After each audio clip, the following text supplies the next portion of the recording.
চৰকাৰে অৰিহণা দিছোঁ আৰু এই ভূমি আমাৰ ভূমি, ইয়াতে হাগমা কোন হয় তেখেতক আমি অকিয়াই দিবলৈ বিচাৰিছোঁ। এই মাটি আমাৰ মাটি, এই মাটি লৈ যাতে তেখেতে ৰাজনীতি নকৰে, অন্যথা বিকিয়েদিত ভয়ংকৰ পৰিস্থিতিৰ সৃষ্টি হ'ব।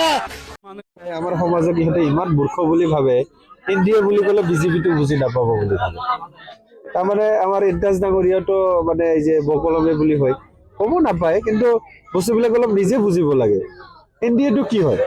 এনডিএটো নাঙল পদুম আৰু হাতীৰ কিবা মিত্ৰজোঁটৰ চৰকাৰ। ইহঁতে কি নাঙলত ভোট দিলে মুখ্যমন্ত্ৰী কোন হ'ব? নাঙলত ভোট দিলে মুখ্যমন্ত্ৰী হিমন্ত বিশ্ব শৰ্মা হ'ব। এইখিনি কথা খোলা খুলিকে নকয় কি? নিৰ্বাচনী প্ৰচাৰত যাই কওক যে আপোনালোকে নাঙলক ভোট দিয়ক আৰু হিমন্ত বিশ্ব শৰ্মাক মুখ্যমন্ত্ৰী বনক, এনেকৈ খোলা খুলিকে ক'ব লাগে না। ইহঁতে মানুহবিলাকক আৰু মানে ঠগবাজ কৰিব বিচাৰিছে, মিছগাইড কৰিব বিচাৰিছে। অহা ইলেকশ্যনত 100টো দূৰৰ কথা, অৰুপ কুমাৰে আৰু হেমন্ত বিশ্ব শৰ্মাই চাব যে 100 দূৰৰ কথা 50%ও যোগাৰ কৰিব পৰা নাই। যিহেতু অৰুপ কুমাৰ ডাঙৰীয়া আহিছে, আপোনালোকৰ মাজত আহিছিলে, ইয়াত আপোনালোকৰ UPPL দল আছে, ইয়াত BPF আৰু NDAৰ লগত আছেই, তাৰপিছত নিৰ্দলীয় আছে। অৰুপ কুমাৰ ডাঙৰীয়া তেখেতে কৈ থাকে যে আমি বিজনী হিচাপত বহুত ভোট পাম বুলি কৈছে। বহুত ভোট পাব বুলি আশা কৰিছে, কিন্তু নাপাব। কমল সিং নাৰ্জাৰীয়ে ইয়াতে বিজনী সমষ্টিত কমল সিং নাৰ্জাৰীয়ে অনুপ কুমাৰ চাহাৰ মৰ্মটো বুজিছে। হীৰাৰ দামটো সকলোৱে বুজি নাপায়, কমল সিং নাৰ্জাৰীয়ে বুজি পাইছে। এই বিজনী বিধানসভা সমষ্টিত আমি যিফালে থাকে সেইফালে জিতিব বুলি মই আশাবাদী, আৰু 20,000 ভোটত কমল সিং নাৰ্জাৰী জয়যুক্ত হৈ আছে বুলি আপুনি লিখি লৈ যাব পাৰে আজিৰ দিনত। আৰু ইয়াতে বিজেপিৰ কিছুমান নেতাই চেলেঞ্জ লগাইছে, আমাৰ বিজেপি জিতিব, ভোট কিনিয়া হ'লেও জিতিব, এনেকুৱা কথাও কয়। আমি শুনা পাই আছোঁ, মোৰ সন্মুখতো কৈছে। এইগিলা নাম আৰু এতিয়া বৰ্তমান উত্থাপন নকৰোঁ। এই ইলেকশ্যন তেওঁ নিজকে এইবাৰৰ কাৰণে সি বহি থকাই ভাল হ'ব। মই BPF বিজেপি কেণ্ডিডেট হৈছি। আমি BPF দিছিলোঁ কি কাৰণ আমি BPF ভোট দিছিলোঁ, বিজেপিৰ বিৰুদ্ধে ইলেকশ্যন খেলিছিল। অৰিজিনেলি BPF বিৰুদ্ধে ইলেকশ্যন খেলিছিল। খেলাৰ কাৰণে আমি BPF ভোট দিছিলোঁ। কি বুলি যাতে আমাৰ মাইনৰিটি ভোটখিনি যোনখিনি আমাৰ মাইনৰিটি ভোট আছে, আমি যাতে বিজেপিৰ পৰা আমি আউট হৈ আহিব পাৰোঁ, বা আমি কি বুলি কওঁ নিজস্ব এটা কিবা পাওঁ, আমি সেইকাৰণে আহিছিলোঁ। কিন্তু এবাৰ কি হৈছে, আকৌ BPFক ভোট দিয়াৰ পিছতো আমি আকৌ এই বিজেপিকো ভোট দিয়া হ'ল।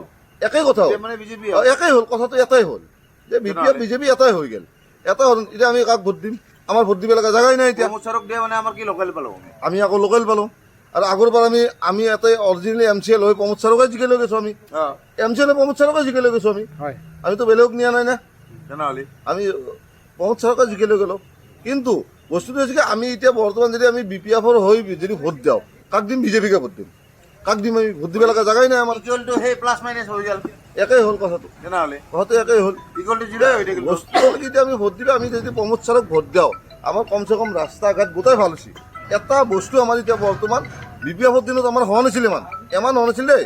যিখিনি আমি ৰাস্তা ঘাট আছে, আকোটা ৰাস্তা আমাৰ কি বুলি কয় চেইন গেবেল ফেলাই মোটামুটি 10 বছৰ 15 বছৰ খেলাই দিছিল। ৰাস্তা হোৱা নাই, কিন্তু চেইন গেবেল ফেলাই শেষ কৰি দিছিল। যিটো 5 বছৰত আমাৰ চৰকাৰ কৰাৰ পিছত ৰাস্তা ঘাট গোটেই ক্লিয়াৰ হৈ গ'ল। কমচে কম আমাৰ কিছুমান মন্দিৰ মছজিদ যিটো আমাৰ কিছুমান হেৰি আছে, সেইবিলাক কামো হৈছে। আমাৰ তাতে ঈদগাহ এখন আছে, ঈদগাহখনো আমাৰ কমপ্লিট হৈছে।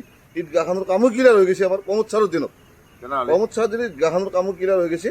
কিন্তু মই সেইকাৰণে ক'ব গৈছোঁ যে আমি এতিয়া আমাক লোকেল কেণ্ডিডেট লাগে, লোকেল আমাৰ মানুহ লাগে। আমি বিশ্বজিৎ ছাৰক আমি চিনি নাপাওঁ, অৰিজিনেলি চিনি নাপাওঁ। আমি দেখাই নাই, কোনোদিন আমি ভালকৈ দেখাই নাই, আৰু আকৌ কাম কৰাও দেখা নাই আজিলৈকে। মাত্ৰ আমি গম পাওঁ যে ক'ৰবাতে কিবা কি বুলি কয় গেছি ক'ৰবাত কিবা, এইগিলাখন আমি গম পাওঁ। আৰু 2 নম্বৰ, আমাৰ মাইনৰিটি ভোটখিনি আমি আনো বিজেপিক ভোট দিব আমাৰ নিবিচাৰোঁ। আমি কি বুলি কয়, আমি বৰ্তমান ভোট দিব লাগিলে আমি এতিয়া প্ৰমোদ ছাৰকে ভোট দিব লাগে। আমাৰ একদম ট্ৰেক্টৰৰ ছবি, আমাৰ এতিয়া বৰ্তমান আমি ট্ৰেক্টৰ ছবিকে ভোট দিম। সংবাদ মাধ্যমত এটা সংগঠনে প্ৰেছ মিট দি NDA সমৰ্থন কৰা, BJP বা BPF দলক সমৰ্থন কৰা এটা সংবাদ আমাৰ দৃষ্টিগোচৰ হৈছে। এই ক্ষেত্ৰত যেহেতু মাইনৰিটি সংগঠন এটাক মই বিলং কৰোঁ, UPPL দলৰ মাইনৰিটি সেলৰ সভাপতি হিচাপে মই প্ৰতিক্ৰিয়া দিবলৈ ওলাইছোঁ যে যিজন ব্যক্তি সংবাদ মেলটো সম্বোধন কৰিছে তেওঁ হৈছে মুফতি মকিবুৰ ৰহমান। আচলতে তেওঁ মুফতি মকিবুৰ ৰহমান নহয়, তেওঁ ভণ্ড মকিবুৰ ৰহমান। ইতিমধ্যে সামাজিক মাধ্যমত নাৰী কেলেংকাৰীৰ এটা ভিডিঅ' চৰ্চিত হৈছে। বিভিন্নজনে এই ভণ্ড মুফতি মকিবুৰ ৰহমানক গৰিহণা দিছে, ধিক্কাৰ দিছে। সেইজন মুফতি মকিবুৰ ৰহমানে বিজনী বিধানসভা সমষ্টিত গৈ সাম্প্ৰদায়িক বিজেপি দলৰ প্ৰাৰ্থী অৰূপ কুমাৰ দেৰ সমৰ্থনত নিৰ্বাচনী প্ৰচাৰ চলোৱা আমি দেখিবলৈ পাইছোঁ। এজন মুফতি হৈ কি যুক্তিত তেওঁ বিজেপি দলৰ প্ৰাৰ্থীৰ হৈ প্ৰচাৰ চলালে, সংখ্যালঘু সমাজৰ পৰা ভোট বিচাৰিলে। যিজন সাম্প্ৰদায়িক মুখ্যমন্ত্ৰী হিমন্ত বিশ্ব শৰ্মাৰ নেতৃত্বত অসমত মছজিদ ভাঙিলে, মাদ্ৰাছা ভাঙিলে, ঈদগাহ ভাঙিলে, কবৰস্থান ভাঙিলে, লাখ লাখ মুছলমানক উচ্ছেদ কৰি বেঘৰ কৰিলে। এই বৰষুণ বতৰত তেওঁলোকে তিৰপলৰ তলত আশ্ৰয় ল'বলগীয়া হৈছে। তেনেকুৱা সাম্প্ৰদায়িক দলক সমৰ্থন কৰা কাৰ্যটো BTC অঞ্চলৰ মুছলমানে কেতিয়াও গ্ৰহণ কৰি ল'ব নোৱাৰে। মুফতি মকিবুৰ ৰহমান ডাঙৰীয়াক এই সংবাদ মাধ্যমৰ জৰিয়তে তেখেতক সকীয়াই দিছোঁ, বিজেপিৰ হৈ দালালি বন্ধ কৰক, মুছলমান জাতিক লৈ দালালি বন্ধ কৰক, আৰু যদি সঁচাকৈয়ে তেওঁ মুফতি হয় তেতিয়াহ'লে এজন ধৰ্মীয় গুৰু হিচাপে ধৰ্ম পালন কৰাৰ কাৰণে আহ্বান জনাইছোঁ। অসম তথা অসমৰ বিজেপি দলৰ মুখ্যমন্ত্ৰী সাম্প্ৰদায়িক হিমন্ত বিশ্ব শৰ্মা ডাঙৰীয়াই দম্বালি মাৰি চিঞৰি কৈ আছে, যোৱা 5 বছৰত সংখ্যালঘু মুছলমানসকলৰ হাত ভৰি ভাঙিছে, এই 5 বছৰত কামিহাৰ ভাঙিব। যোৱা 5 বছৰত তেওঁ 1 লাখ বিঘা ভূমিৰ পৰা মিয়া মুছলমানক উচ্ছেদ কৰিছে, এইবাৰ 5 লাখ বিঘা ভূমিত উচ্ছেদ কৰিব।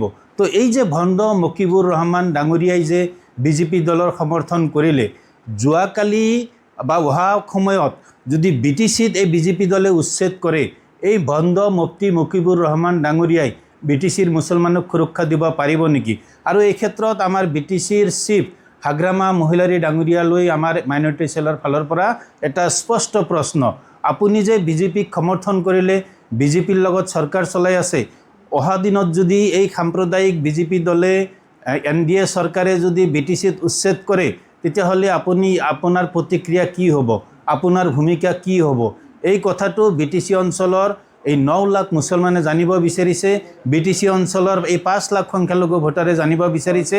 মই প্ৰত্যাহ্বান জনাইছোঁ, যদি সঁচা অৰ্থত মুছলমানৰ প্ৰতি আপুনি দায়বদ্ধ, সঁচা অৰ্থত যদি আপুনি মুছলমানক ভাল পায়, এতিয়াও সময় আছে, আপুনি NDAৰ পৰা সমৰ্থন প্ৰত্যাহাৰ কৰক।